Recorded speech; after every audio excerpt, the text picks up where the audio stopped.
Good afternoon, ladies and gentlemen. It's showtime. Thank you all for taking time off your very busy schedule to be with us this afternoon for this afternoon's Take Two speaker series. It is refreshing to see all of you, and I'd like to begin by recognizing the fact that the University of Lethbridge is located on traditional Blackfoot territory. So welcome to our Blackfoot and First Nations, Métis, and Inuit friends who may have joined us today. I am Erasmus Okine, Vice President, Research. It's exciting for me to introduce the two speakers today because the Take Two speaker series is an opportunity to highlight research excellence at the University of Lethbridge. We try to pair diverse researchers working on related issues, and the series illuminates how academics across multidisciplines are working to understand and resolve key questions on social, scientific, and creative nature. Of course, we want to recognize both experienced and new faculty. Remember, I didn't say old and new or young.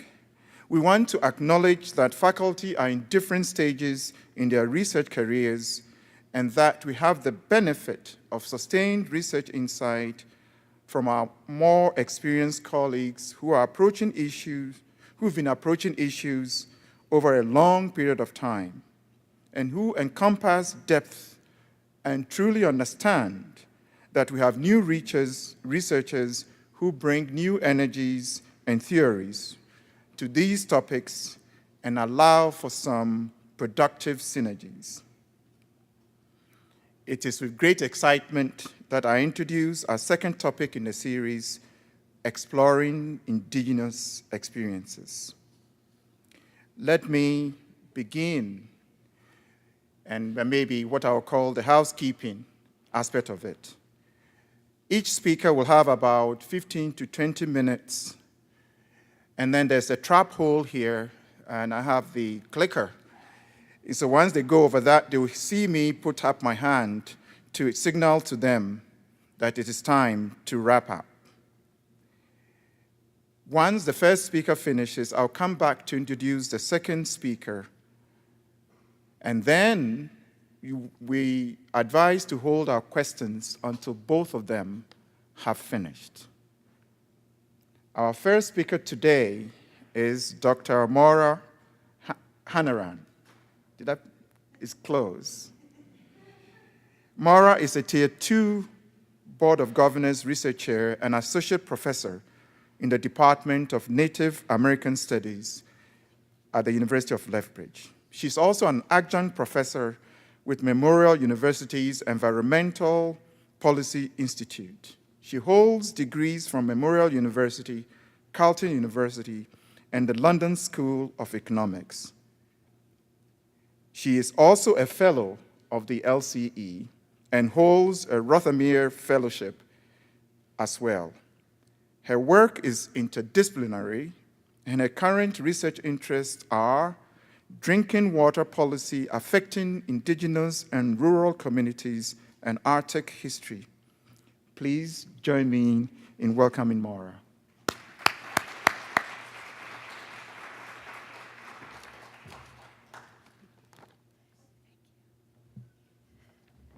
Erasmus is taller than me.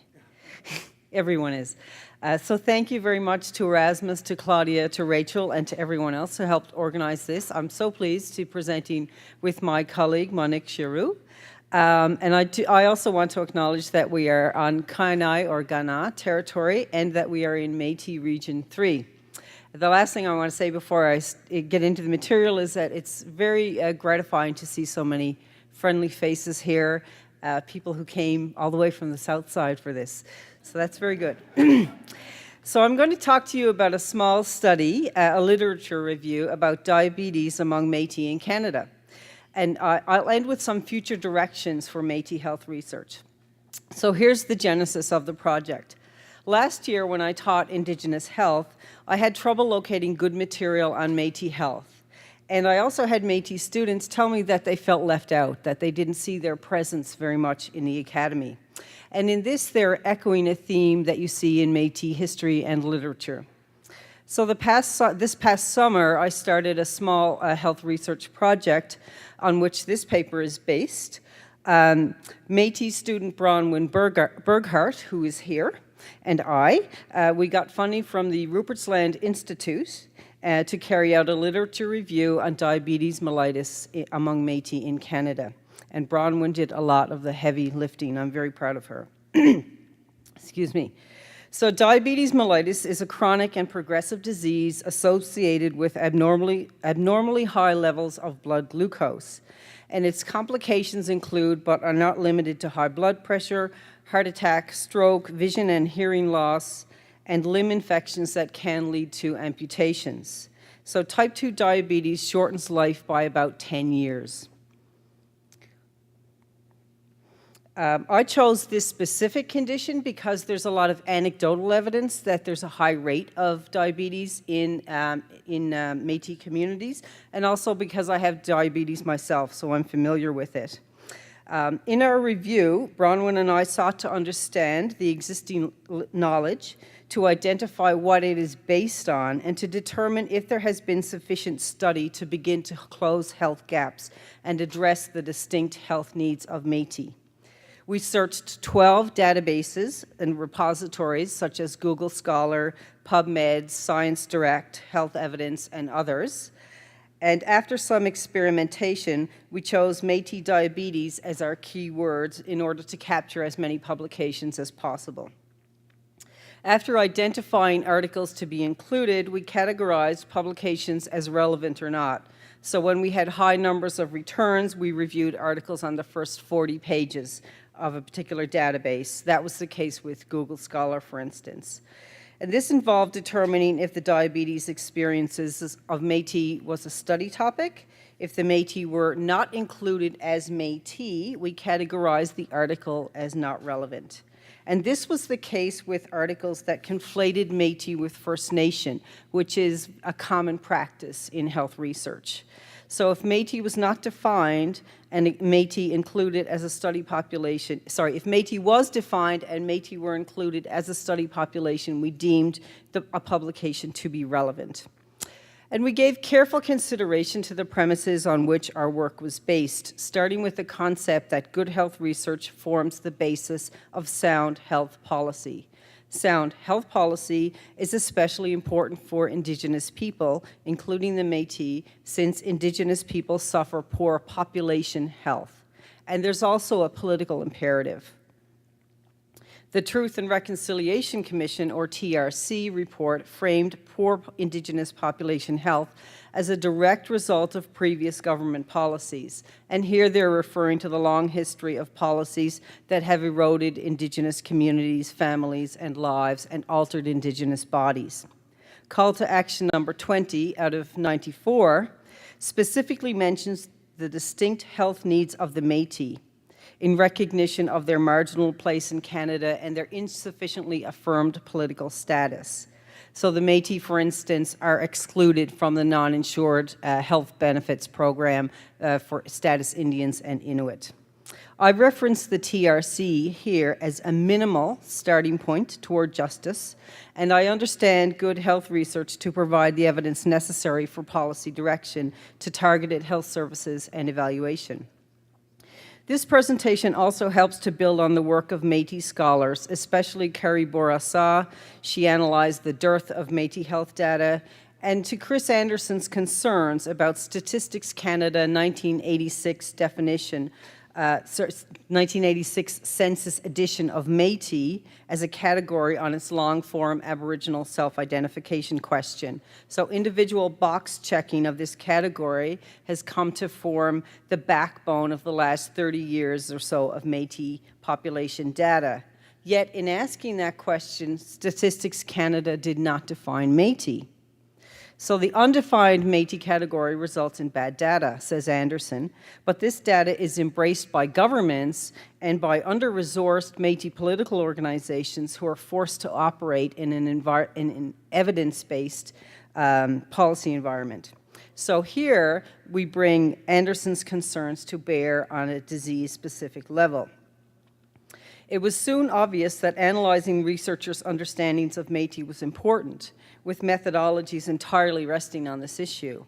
So we had to delve into the contested definitions of Métis. Dictionary definitions of Métis often mean mixed. Excuse me. So from the 1970s, the idea gained currency that anyone with mixed Indigenous, non-Indigenous ancestry was Métis. And then this notion was institutionalized with the 1986 census question. But individuals who self-identified as Métis on that question may or may not have had Métis ancestors or an association or roots in the regions associated with Métis. Such a broad definition of Métis has had an impact on policy and on health research. It reinforces ongoing colonialism by racializing Indigenous identity.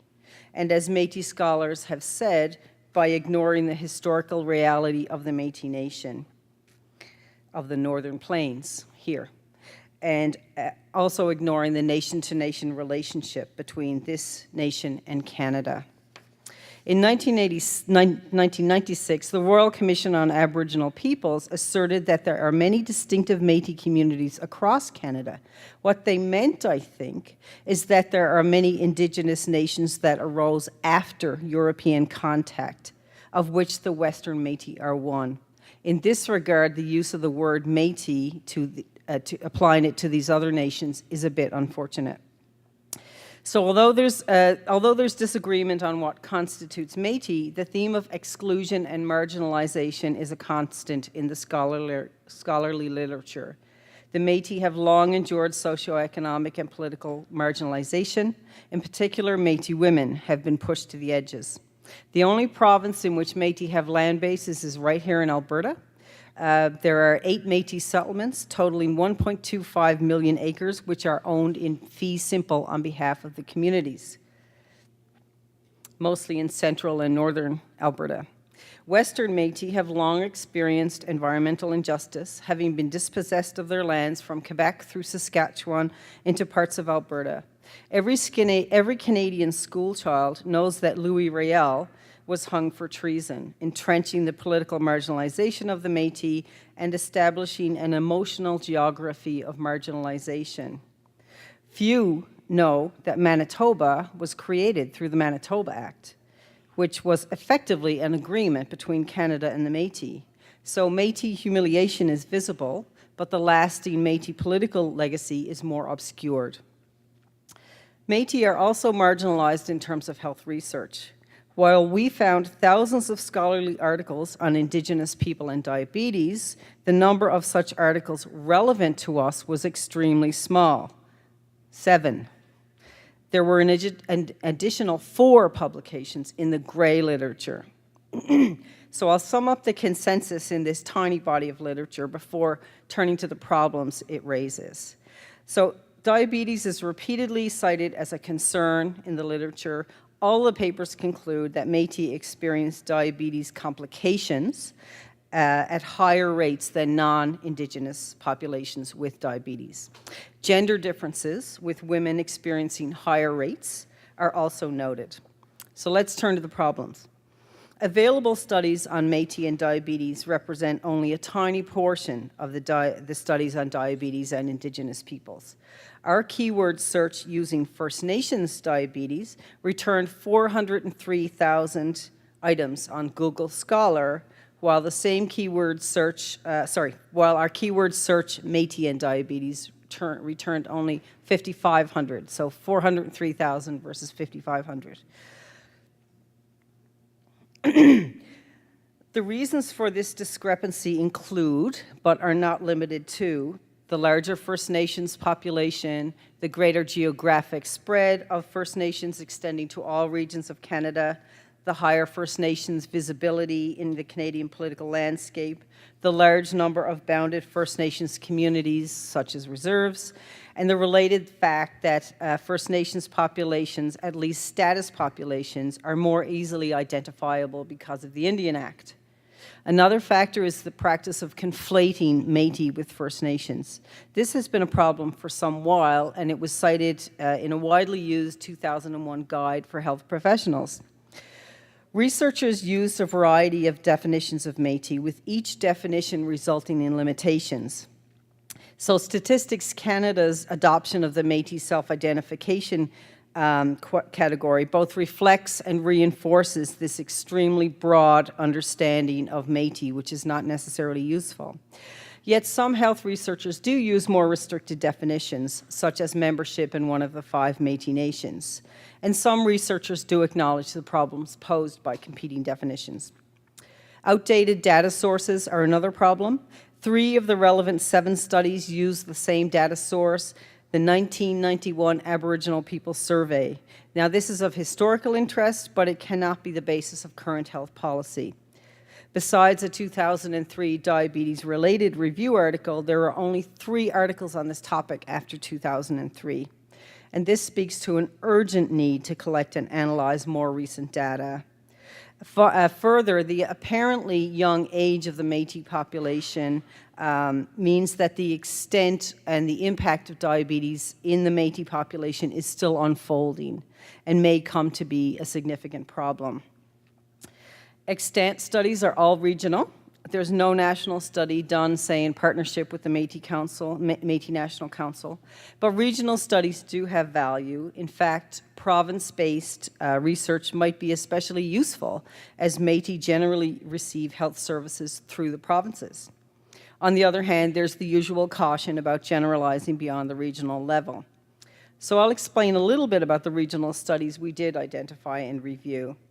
2 related studies with a sound methodology found that Manitoba Métis with diabetes were 3 times more likely to have high blood pressure and were twice as likely to have compromised heart health. They further concluded that Métis who were female, elderly, and not formally educated were more likely to receive a diabetes diagnosis.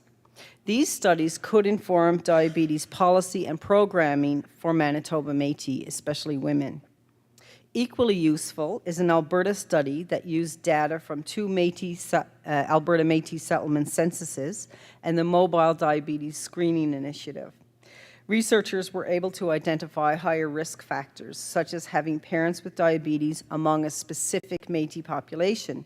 This study had Métis membership criteria and clear community boundaries, and it was able to take regional issues into account. So did a 2011 study that linked Métis Nation of Ontario members with provincial healthcare databases.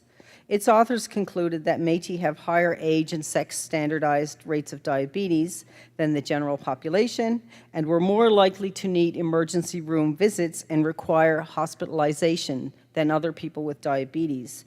So that knowledge might help shape interventions aimed at diabetes before it becomes acute. A final difficulty with the existing literature is the absence of qualitative data, and this is something dear to my heart. Quantitative data sets are useful, but Métis perspectives are needed to flesh out further directions. Yet Métis voices are absent from existing studies, which are entirely quantitative. Qualitative approaches conducted in partnership with Indigenous communities and leadership, as directed by Chapter 9 of the Tri-Council Policy Statement 2, can result in research based on the lived experiences of Indigenous people. And this can be an effective way to identify policy gaps, to see how things are working, and to develop policy. Further, research of this type is more consistent with the holistic nature and approach to health of Indigenous cultures. So we see that the problem of a small number of scholarly articles relevant to Métis and diabetes is potentially a serious one, given the pernicious nature of the disease. It is compounded by other factors, such as conflicting definitions of Métis and an absence of qualitative research.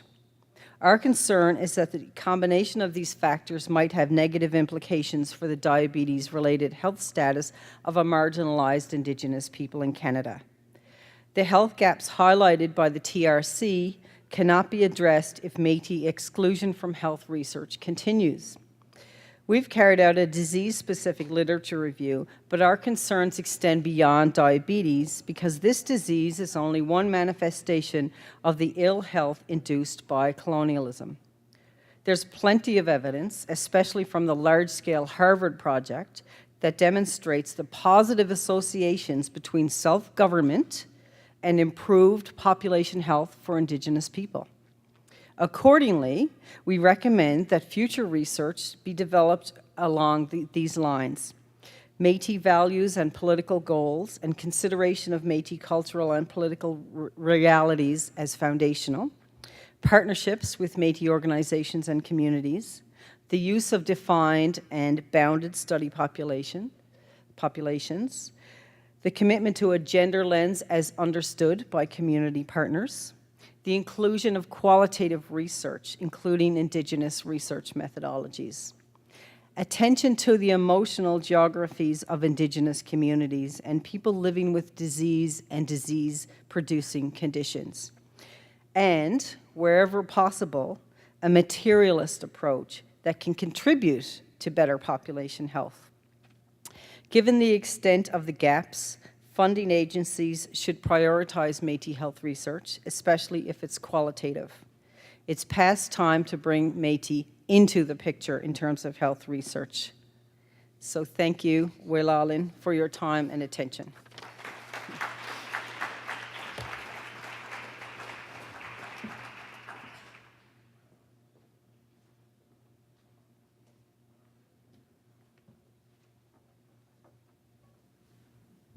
That was very fascinating, and thank you very much. Our next speaker is Dr. Monique Giroux, and I'm not allowed to say this, but she just won a very prestigious award. It starts with Kanata or some name like that, but it starts with C, and we're not allowed to mention it until it is announced by the federal government. Let's give her a big hand anyways.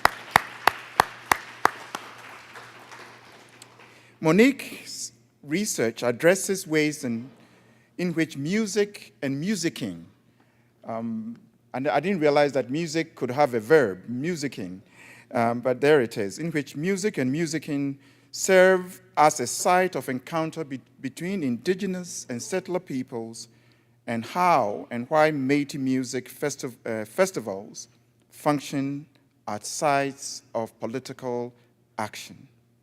She holds a Bachelor of Music specializing in violin and viola and music history from Brandon University. Her MA is in musicology and her PhD is in ethnomusicology from York University in Toronto. She's been quite prolific. She has 2 forthcoming book chapters on Métis fiddling and a forthcoming journal article on the ways in which inclusion can function to contain Métis reemergence and resurgence. I'm also told that she's an accomplished fiddler, and you've represented Manitoba and the National Fiddle Championship. Please welcome Dr. Monique Giroux to the stage.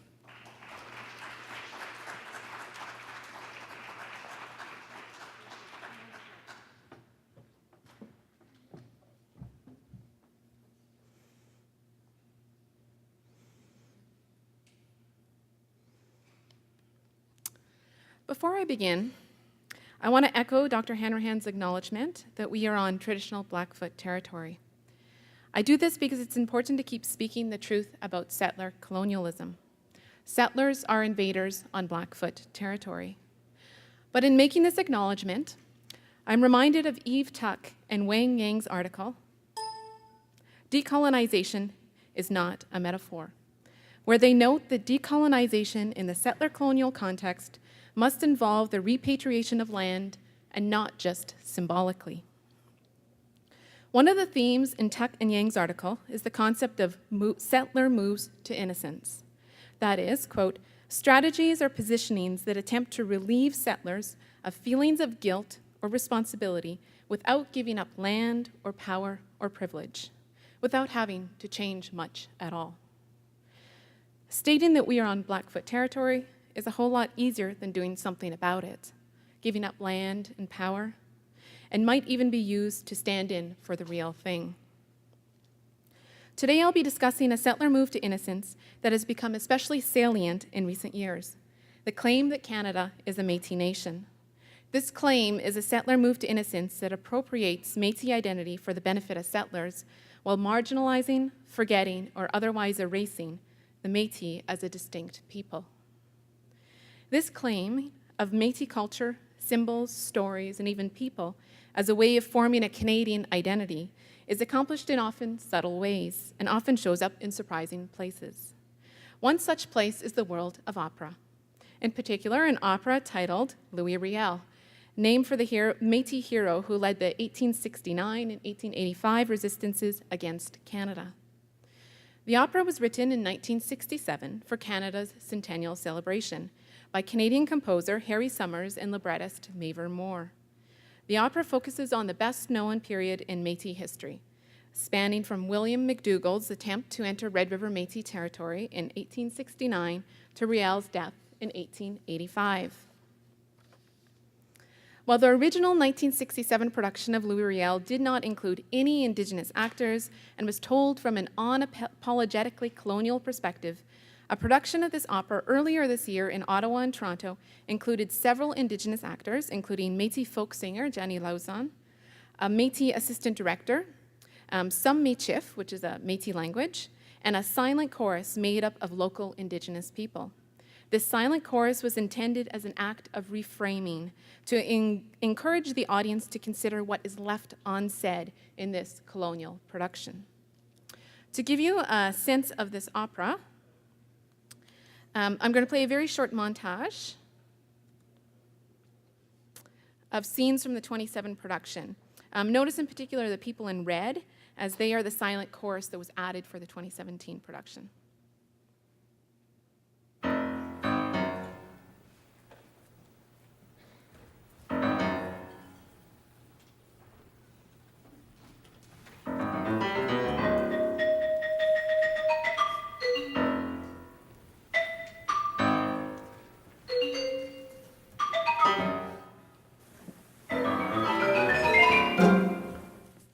Louis Riel, then living within the Dominion of Canada, and under the protection of our sovereign Lady the Queen, together with divers other false traitors, most wickedly, maliciously, and traitorously did levy and make war against our said Lady the Queen, and endeavor by force and arms to subvert and destroy the constitution and government of this realm as by law established.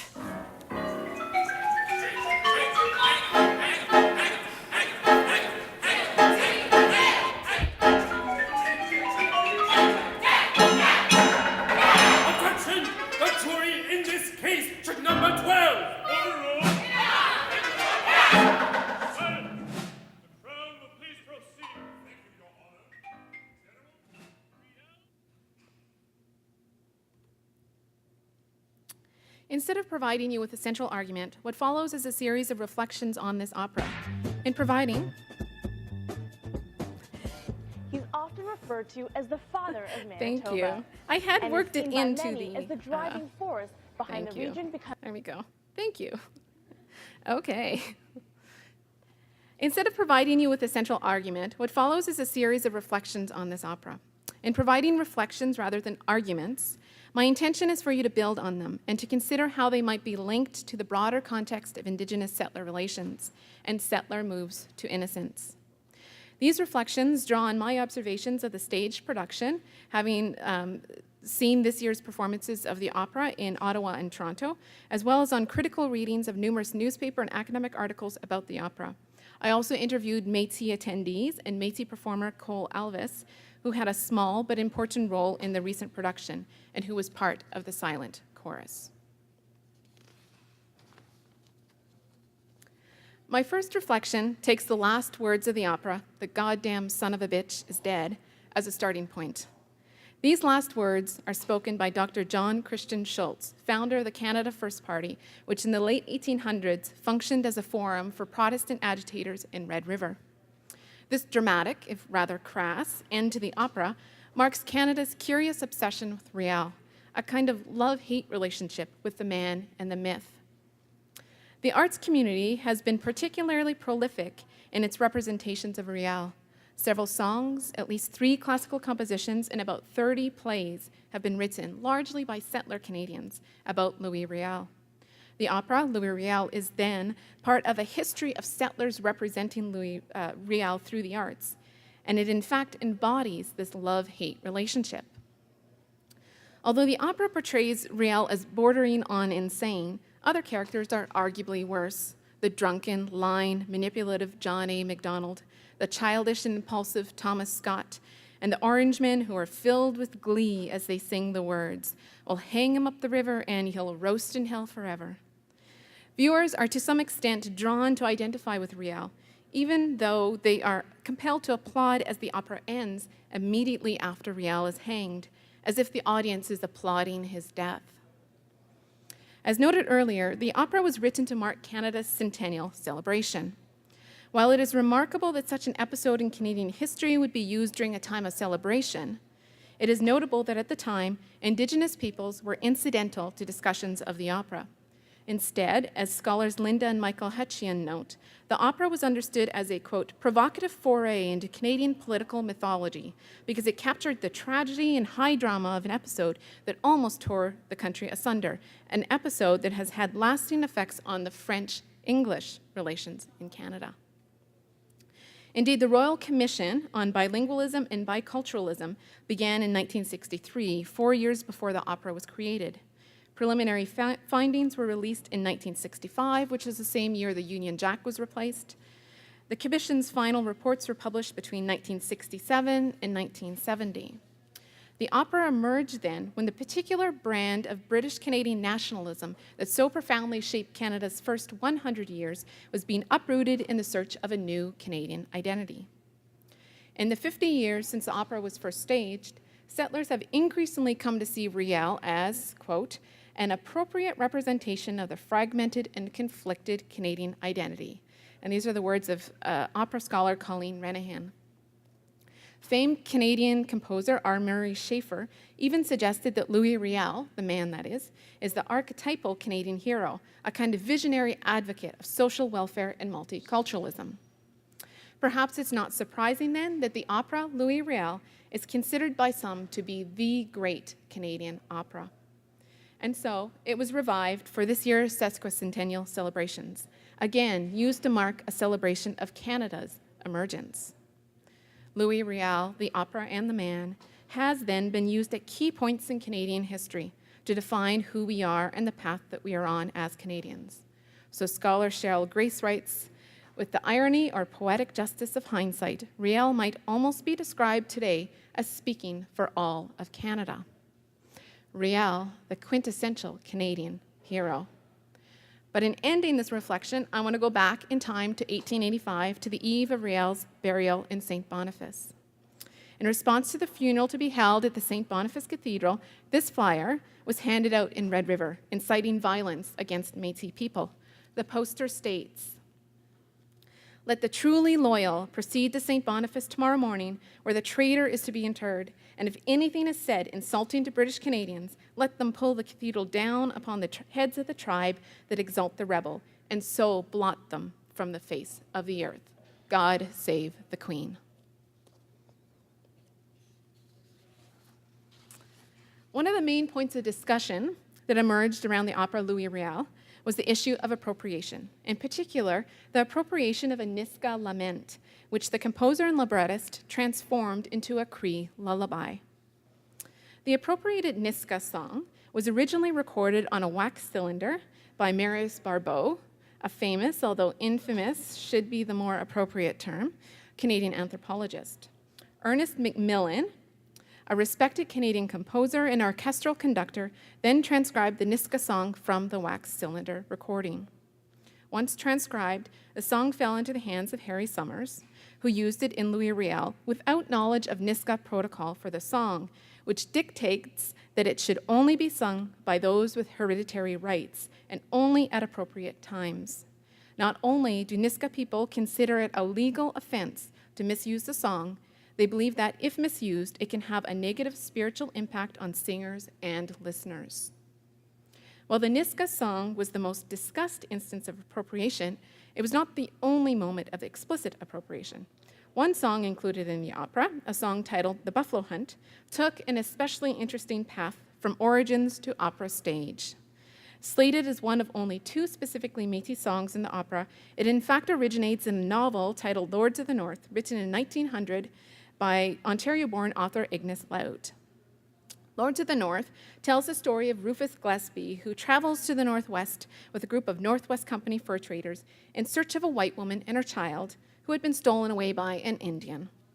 Rufus eventually takes part in a buffalo hunt, where he is introduced to Pierre, a character who is described as a half-breed rhymester and is therefore obviously based on the Métis singer-songwriter Pierre Falcon.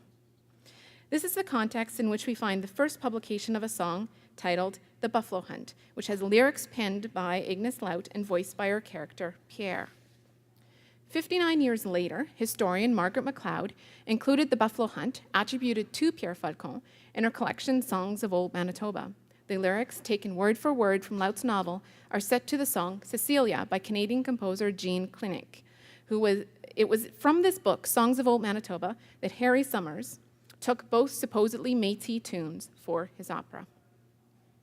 The Buffalo Hunt song used in this opera was then an adoption of a song written by settler Canadians who were trying to represent Métis people, an appropriation of an appropriation. Moments of appropriation such as these mark an attempt by the composer to add a little bit of indigeneity, not quite grasping the idea that the source, for example, being a nation-specific song, the context, for example, being appropriately used as a lullaby, and origin, for example, actually being written by a Métis composer, matter. All of these little bits of indigeneity, from the Niska song to the Buffalo Hunt song, are used to color the opera, to give it a flavor of Indianness. But I want to be clear as I close this reflection. While the explicitly appropriated materials were few, limited to 3 songs and some flavor, the opera is a whole lot of appropriation. As Cole told me, the entire production is appropriation to me in that 2,000 people a show, over 7 shows, 14,000 people came and thought they saw Métis culture or think they now understand the Métis story. This is one of the things I find quite concerning when non-Indigenous people are telling Indigenous stories. They don't have the same kind of level of accountability to community. I think this is where harm can really occur. And here I should note that the opera has never been performed in the Métis homeland. And so, while the opera explicitly appropriates only little bits of Indigenous culture, it is a whole lot of appropriation. The long journey of a forgotten people opens with the statement, "We are still here." And indeed, even in 2007, when the book was written, it was a statement that needed to be made. Before 1982, Métis people were not recognized as Indigenous people by the Canadian state. Furthermore, their presence as a living people was largely forgotten or ignored by settlers. It is this history of forgetting that the last line of the opera recalls, the death of Louis Riel and the supposed death of the Métis people. In this third reflection, I'm interested in exploring how the opera, while seemingly remembering the story of the resistances, might nonetheless function as a way of forgetting Métis people as a distinct people. In my conversations with Métis attendees, I was struck by their desire to see Métis culture meaningfully and authentically represented on stage. And a little dab of Métis culture was on stage. As one Métis attendee, Marcel Larouche, noted, when the woman was singing to her baby in Métis, that was a very powerful moment. I think that's what really changed the production, because I never heard Métis in operatic form, and it was magical, as I said, just a wonderful experience. So that was a true Métis experience for me. Another Métis attendee described the lullaby as the most beautiful part of the opera because it depicted a tender moment between Riel's wife and their child.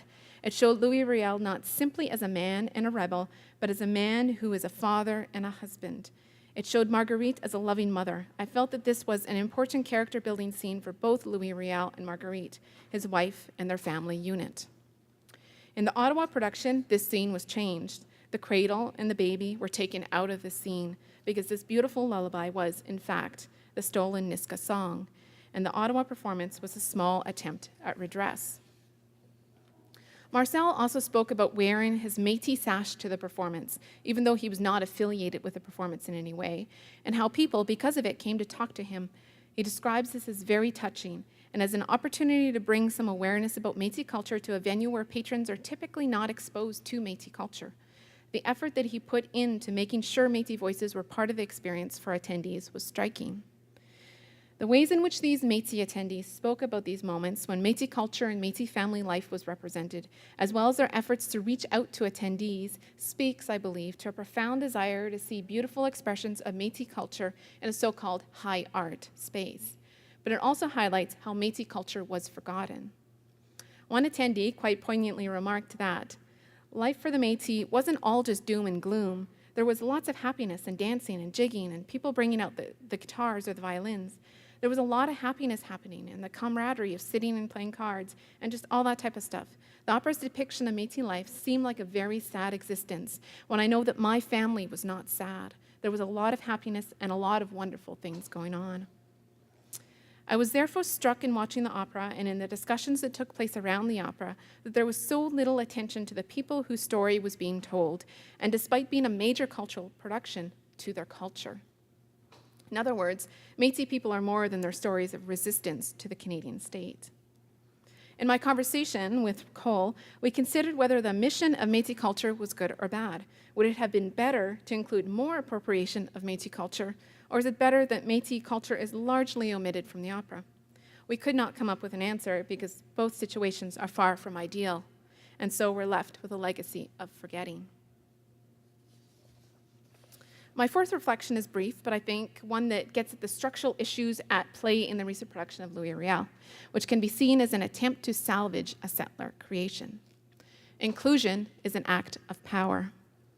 Cole Alvis noted that there are rules that govern the ways in which operas and other theatrical works are performed on stage. These include the operatic convention that the score cannot be changed. Instead, changes must be limited to casting and staging. In this production, the Euro-Canadian law that holds the score as sacred was more important than Niska law and more important than Indigenous laws about community accountability. Cole also pointed out that it was challenging to include any Indigenous artists in the production, and this inclusion only happened because the director, Peter Hinton, said that it had to happen. A white settler Canadian who had the power to decide who to include and therefore who to exclude. My last reflection is a message of hope. In the midst of all the mistakes, the missteps, the appropriation, the forgetting of the very people whose story was being told, an important shift happened within the collective consciousness of a major Canadian arts organization, a shift that ultimately marks the death of the opera Louis Riel. When Métis artists Cole Alvis and Jenny Lauzon came on board with the production of Louis Riel, the principal roles had already been cast. And the Canadian Opera Company was very proud of having an all-Canadian cast for the show, a Canadian opera, a Canadian cast. But they had not quite extended their vision to including Indigenous artists. This was in part because, as Cole Alvis was told by an important figure at the Canadian Opera Company, there just aren't any classically trained Indigenous opera singers. Cole chuckled as he told me this, and then proceeded to tell me about Marion Newman, a Quagustalo mezzo-soprano who had left her position at the Canadian Opera Company because she was consistently overlooked in casting decisions. An opera about Métis people, written by two white men, Métis people played by white singers. Can this be fixed? Is it worth fixing?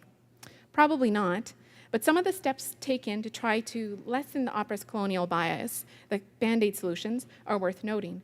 In particular, a Métis woman named Estelle Shook was hired as assistant director, and for the first time ever, the Canadian Opera Company had Indigenous performers playing Indigenous roles.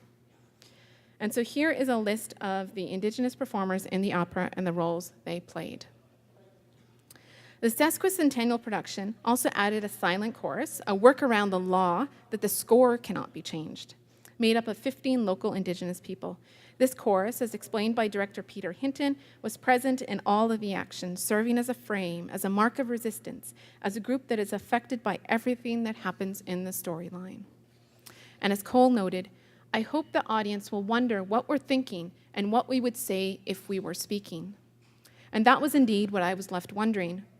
While John Schultz intones the final words of the opera, "The goddamn son of a bitch is dead," the deafening silence that follows is marked by the presence of the silent chorus, which is collectively given, if not a voice, at least a final bit of space in the opera. Instead of closing with the death of Riel, it closes with the possibilities that might follow. And the only possibility that follows from this opera, from the conversations that emerged, from the way that it made a major arts organization aware of appropriate protocol, the only possibility and the only way forward is the death of the opera. The attempt to address the problems inherent in Louis Riel were indeed small steps or bandages on a structurally flawed production, and it certainly was not the production that the Métis people I spoke with want for the Canadian Opera Company.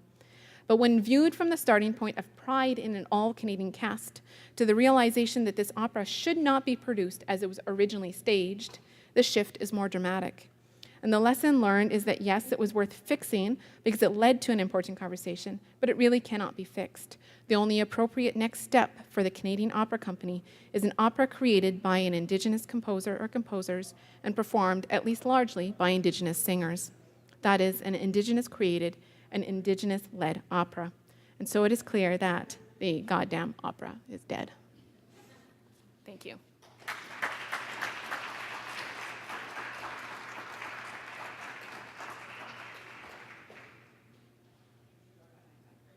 Monique, I can only say that I'm very lucky to be